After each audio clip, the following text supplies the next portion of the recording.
A strong hold over current affairs is your way to succeed in the UPSC Civil Services examination.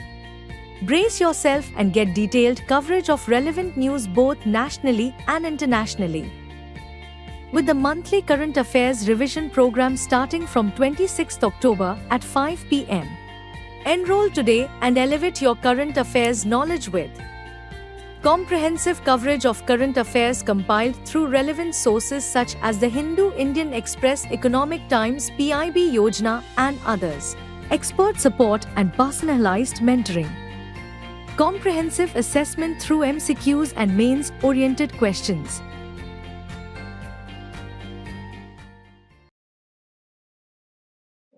Hello and welcome to this edition of News Today. Without delay, let's have a look at the headlines first. NABARD released second All India Rural Financial Inclusion Survey 2021-22. Prime Minister participated in the 21st ASEAN-India Summit in Lao PDR. Cabinet Committee on Security clears deals for 31 MQ-9V drones from US and 2 indigenous nuclear attack submarines. Study indicates shale gas generation potential in eastern South Karanpura coalfield, Jharkhand. India's textile sector to grow to $350 billion by 2030, says India's trade data. Draft National Sports Governance Bill 2024 released. In a prominent development, the National Bank for Agriculture and Rural Development has released the second All India Rural Financial Inclusion Survey 2021-22. NAFIS, launched in 2016-17, provides a comprehensive view of the rural population, covering livelihoods and financial inclusion metrics, such as loans, insurance, and pension schemes. The second edition of the survey offers key insights into the progress of rural development since 2016 and 17. As per the report, the average monthly income of rural household has increased by a notable 57.6%, reflecting the growing prosperity in rural areas. Additionally, the share of food in rural household consumption baskets has decreased from 51% to 47%, indicating a shift towards a more diversified consumption pattern. One of the key highlights of the report is the effectiveness of the Kisan Credit Card, a vital tool for financial inclusion in the rural farm sector. Meanwhile, the average size of land holdings has seen a decline from 1.08 hectares to 0.74 hectares, pointing to fragmentation. Encouragingly, financial literacy has shown improvement, with the proportion of respondents claiming good financial knowledge rising from 33.9% to 51.3%. In terms of access to credit, the proportion of agricultural households taking loans from institutional sources increased from 60.5% to 75.5%, reflecting a positive trend towards formal financial inclusion. The rise in rural incomes can be attributed to several factors. Government support through initiatives like the Mahatma Gandhi National Rural Employment Guarantee Scheme, which provided employment to 5.6 crore households as of January 2023. It has been instrumental in ensuring livelihood security. Another contributing factor is the rise in rural female labor force participation, which jumped from 19.7% in 2018-19 to 27.7% in 2020-21. NABARD, India's apex development bank, was established in 1982 based on the recommendations of the B. Shivaraman Committee. It plays a key role in promoting sustainable and equitable rural development. Using field-level data from the first NAFIS survey, NABARD has also developed the NAF Index, a measure of financial inclusion that takes into account traditional banking products, modern banking products, and payment systems. The Prime Minister recently participated in the 21st ASEAN-India Summit held in Lao PDR. During this important meeting, the PM along with ASEAN leaders reviewed the progress of the ASEAN-India Comprehensive Strategic Partnership and set the stage for future cooperation. A major outcome of the summit was the decision to create a new ASEAN-India Plan of Action for 2026 to 2030, aimed at realizing the full potential of this partnership. 2 joint statements were also adopted to reinforce this growing cooperation. The Prime Minister announced a 10-point plan aligning with summit theme, enhancing connectivity and resilience. First, joint statement on strengthening ASEAN-India Comprehensive Strategic Partnership. It focuses on enhancing trade and simplifying processes. An important move here is the acceleration of the review of the ASEAN-India Trade in Goods Agreement, which is expected to boost trade and simplify business interactions. Leaders also welcomed the launch of the ASEAN-India Fund for Digital Future, which will support joint digital activities. The second statement, Joint Statement on Advancing Digital Transformation, takes forward the vision of digital connectivity.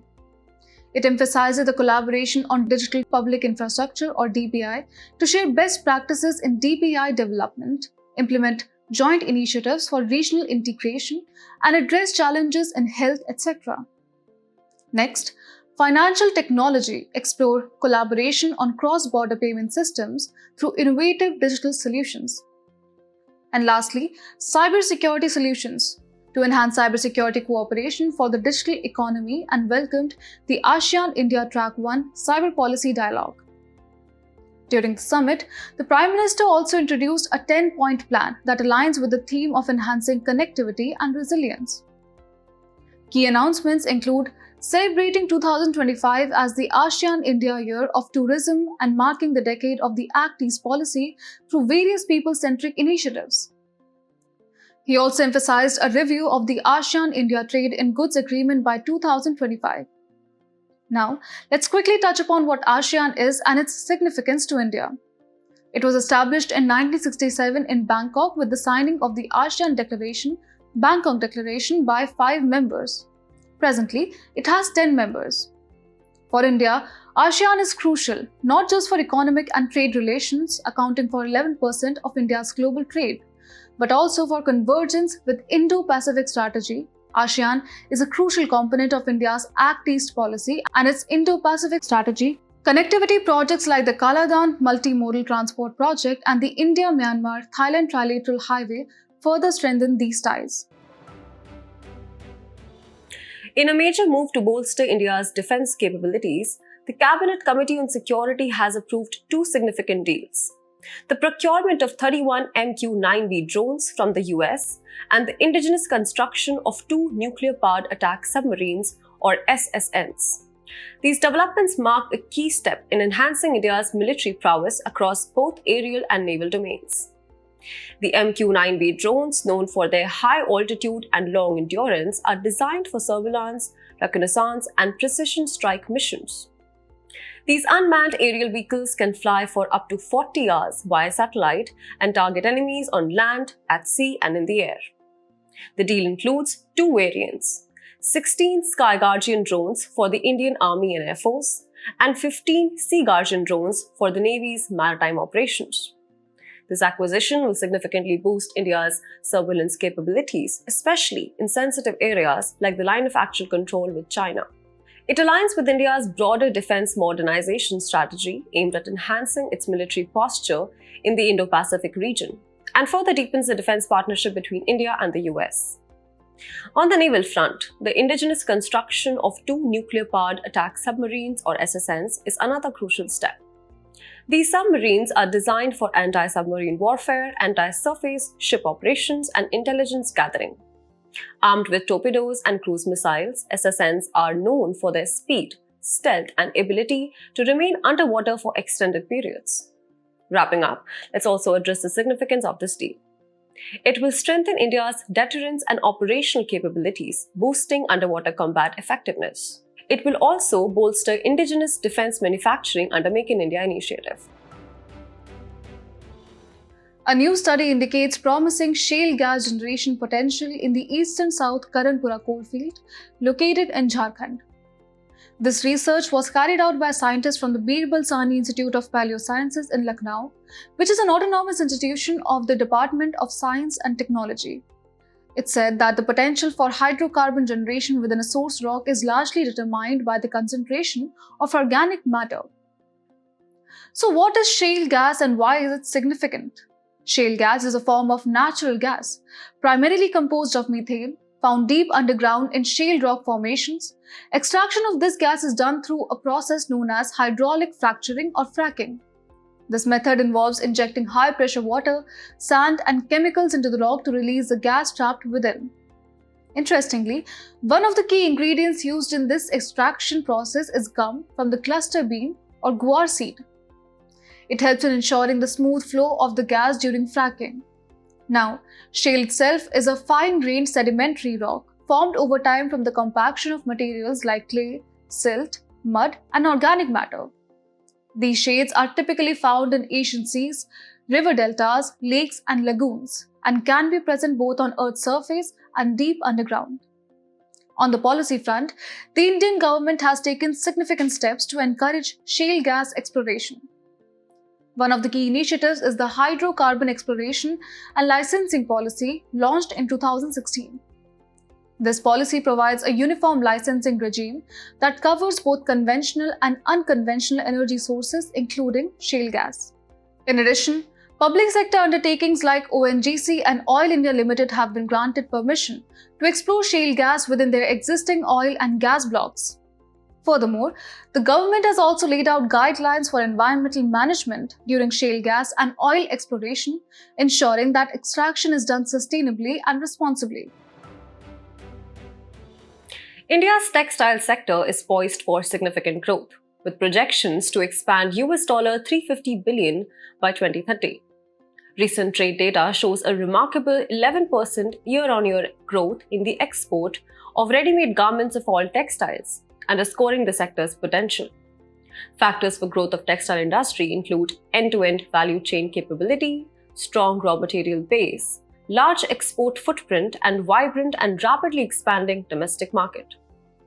India's textile industry is a powerhouse, contributing approximately 2.3% to the nation's GDP, 13% to industrial production, and 12% to total exports.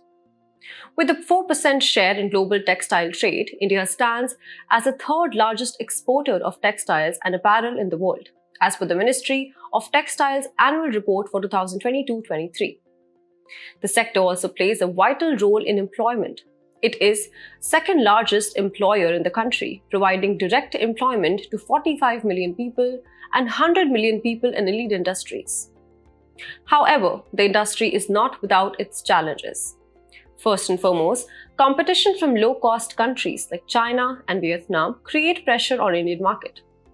Secondly, a shortage of skilled workers in areas like design, technology, and management, and difficulties in accessing affordable capital by small and medium-sized textile enterprises are persistent hurdles. Lastly, inadequate logistics and power supply further affect the sector's efficiency. Despite these challenges, the government has introduced several measures to support the industry. The amended Technology Upgradation Fund scheme offers credit-linked subsidies to modernize the textile sector. The National Handloom Development Program promotes sustainable growth for handloom weavers, while 100% FDI through the automatic route boosts foreign investments. Notably, the PM Mitra Park initiative and the National Technical Textiles Mission are designed to propel the sector further into the global arena. The Ministry of Youth Affairs and Sports has just released the Draft National Sports Governance Bill 2024 for public feedback, aiming to transform the landscape of sports governance in India. So what exactly does this bill propose? It aims to promote sports development, ensure welfare for athletes, and implement ethical practices in sports through better governance. The bill sets out to establish institutional capacity and prudential standards for governing sports federations, ensuring a more structured and ethical approach across the board. Moreover, it sets out to establish measures for the resolution of sports grievances and sports disputes in a unified, equitable, and effective manner. One of the key features of the bill is the creation of a sports regulatory board, a central authority that will be responsible for recognizing national sports federations and ensuring they adhere to governance and ethical standards. Alongside this, ethics and dispute resolution commissions will be mandated, ensuring that integrity and transparency are upheld within sports bodies. The bill also emphasizes the role of athletes in governance. The commissions will represent athletes, allowing concern raising and decision-making participation with government funding. Notably, in terms of athlete representation, 10% of voting members in sports bodies must be top athletes elected by Athletes Commission, including one male and one female on the executive committee. Another significant feature is the introduction of a safe sports policy designed to protect athletes, especially minors and women, from harassment. This policy adheres to the Protection of Women from Sexual Harassment Act. The bill also enforces anti-doping compliance, enforces strict anti-doping measures and international ethical standards. Moreover, sports organizations will be subject to the Right to Information Act, ensuring public accountability and transparency in their operations. Finally, the bill also addresses gender representation, mandating that at least 30% of governing body members in the sports organizations must be female. The personality news for today is Shri Ratan Tata. Recently, the esteemed Indian industrialist and philanthropist Shri Ratan Tata has passed away. Let us look at some of the accomplishments under his exemplary leadership. Firstly, Tata Group's revenue surged from $5 billion to over $100 billion, making it one of the largest employers in India.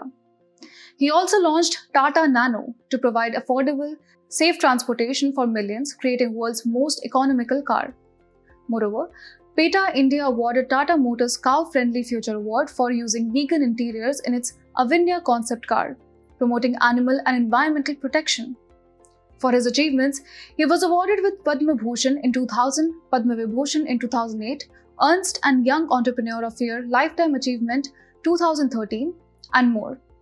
He always carried with him the values of integrity, compassion, simplicity, and being an innovator. As we wrap up today's main news, let's have a look at some quick updates. The World Bank released the South Asian Development Update Report. As per the key highlights of the report, output growth in South Asia is to remain higher than all other emerging market and developing economy regions. Gujarat will establish a caracal breeding and conservation center in Kutch's Chadwa Rakhal region. Caracal is a secretive, nocturnal animal known for its quickness and ability to catch flying birds. It is territorial and lives mainly alone or in pairs. As per a recent study, cacao farming has surged in Congo Basin due to rising chocolate demand leading to deforestation. Congo Basin is located in the western equatorial Africa. The Ministry of Health and Family Welfare celebrated World Mental Health Day and 2 years of Telemanas. The theme of this year's World Mental Health Day is, "It is time to prioritize mental health at workplace." Southeast Asia region countries set a new target to eliminate measles and rubella from the region by 2026. The resolution was adopted at the 77th Regional Committee session of the World Health Organization Southeast Asia region. Scientists at Indian Association for the Cultivation of Science, Kolkata, have identified a promising new target for cancer treatment by activating a DNA repair enzyme called TDP1. TDP1 is an important enzyme in humans that plays a crucial role in DNA repair by removing damaged DNA bases. A Brahmi inscription is found in Dharani Kota village at Amravati Mandal in Palnadu district, Andhra Pradesh. Brahmi is one of the oldest known Indian scripts, dating back to Mauryan period. It is the originator of most of the present Indian scripts. South Korean author Han Kang gets Nobel Prize in Literature for her intense poetic prose that confronts historical traumas and exposes fragility of human life. Nobel Prize is established by Alfred Nobel in 1895. First Nobel Prizes were awarded in 1901 and they have been awarded annually since then. Before we sign off, let's challenge your understanding in today's installment of Test Your Knowledge.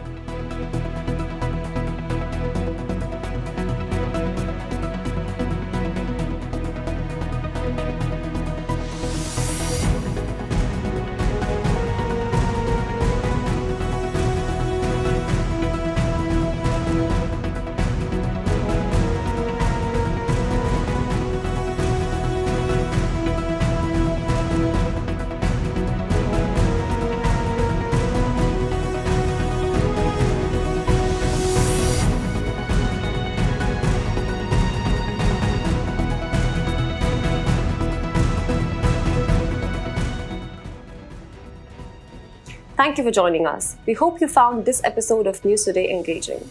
For the solutions to the quiz and to access the PDF version of News Today, remember to visit the links in the description below.